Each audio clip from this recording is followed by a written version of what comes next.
ஹாய்ங்க. இன்னைக்கு பார்த்தீங்கன்னா என்னோட லஞ்ச் வந்து நூடுல்ஸும் எக்கும் தாங்க. ஏன்னா வந்து ஹஸ்பண்ட் வந்து இன்னைக்கு வெளியில் போயிட்டாங்க. அதனால இன்னைக்கு மார்னிங்லேருந்து நான் சமைக்கல. மார்னிங் வந்து உப்புமா இருந்துச்சு, அதை சாப்பிட்டாச்சு. இப்போ வந்து நூடுல்ஸ் வந்து என் பொண்ணை வந்து நான் ரொம்ப திட்டிகிட்டே இருப்பேன். நூடுல்ஸ் வந்து இப்படி சுடுதண்ணியில் போட்டு சாப்பிடக்கூடாதுன்னு சொல்லிட்டு. ஆனால் இன்னைக்கு வந்து நானே வந்து அதே வேலை தான் நான் இன்னைக்கு பண்ணியிருக்கேன். ஈஸியாக வந்து என்ன பண்ணுறதுன்னு பார்த்துட்டு இந்த நூடுல்ஸ் சுடுதண்ணியில் போட்டு வேக வச்சு எக்கு மார்னிங்கே வேக வச்சு வச்சுருந்தேன். அதை வச்சு நிறைய பேர் யோசிப்பீங்க டயட்டுன்னு சொல்லிட்டு அன்ஹெல்த்தி ஃபுட் சாப்பிட்றாங்க அப்படின்னு சொல்லிட்டு. இன்றைக்கி வந்து எனக்கு வந்து ஹெல்த்தியாக சாப்பிட்டு வெயிட் ரெடியூஸ் பண்ணணும். ஒரு 10 கிலோ வச்சு கண்டிப்பாக நம்ம குறைச்சிடணும். ஸ்லீவ்லெஸ் போடணும், நல்லா மாடர்னாக ட்ரெஸ் போடணும் அப்படின்லாம் ஆசையாக தான் இருக்குங்க.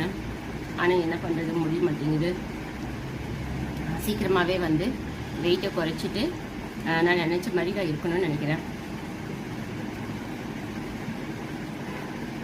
இதுவும் நல்லா தான் இருக்குங்க. தேங்க்யூ. அப்புறம் இன்னொரு விஷயங்க, எல்லாத்துக்குமே எல்லா விஷயமே தெரியணும் அப்படின்ற அவசியம் கிடையாது இல்லையா? ஒவ்வொருத்தங்களுக்கும் ஒவ்வொன்று தெரியும், தெரியாமையும் இருக்கலாம். அதை வச்சு நம்ம வந்து வீட்டில் இருக்கவங்க கிட்ட வந்து அதை சொல்லி கிண்டல் பண்ணுறது, இந்த மாதிரிலாம் பண்ணுறதுலாம் ரொம்ப வந்து ஒரு தப்பான விஷயமா இருக்குது. ஏன் அதை வந்து அப்படி பண்ணுறாங்கன்னு எனக்கு தெரியல. அது வந்து அந்த டைம் வந்து நம்மளுக்கு ரொம்பவே சங்கடமாக இருக்குது. அவங்கள வந்து நம்ம எதுக்கு அப்படி, அது வந்து அடுத்தவங்களுக்கு வந்து ஹர்ட் ஆகுன்னு கூட யோசிக்க மாட்டேன்றாங்க. ஏன் அப்படி பண்ணாங்கன்னு தெரியல. நம்ம ஒருத்தவங்களை வந்து ஒரு விஷயம் வந்து நம்ம ஒருத்தவங்களை சொல்கிறோன்னா அதை சொல்கிறதுக்கு முன்னாடி நம்ம ஃபஸ்ட்டு இதை யோசிக்கணும். அவங்க மனசு வந்து கஷ்டப்படுமா என்ன அப்படின்றத வந்து நம்ம யோசிக்கணும், யோசிச்சு பேசணும் அப்படிங்கிறத நான் வந்து நினைக்கிறேன். தேங்க்யூங்க. நம்மளும் நம்மளால் முடிஞ்ச வரைக்கும் நம்ம வந்து பொறுமையாக தான் இருக்கோம். ஆனாலும் வந்து திரும்ப ஹர்ட் பண்ணும்போது ஒரு சுச்சுவேஷன் நம்மளும் திருப்பி பேசுகிற மாதிரி ஆகிடுது. அதை நினச்சி நம்ம தான் ஃபீல் பண்ணிகிட்ருப்போம், ஐயோ நம்ம இப்படி பேசிட்டோமே அப்படின்னு சொல்லிட்டு.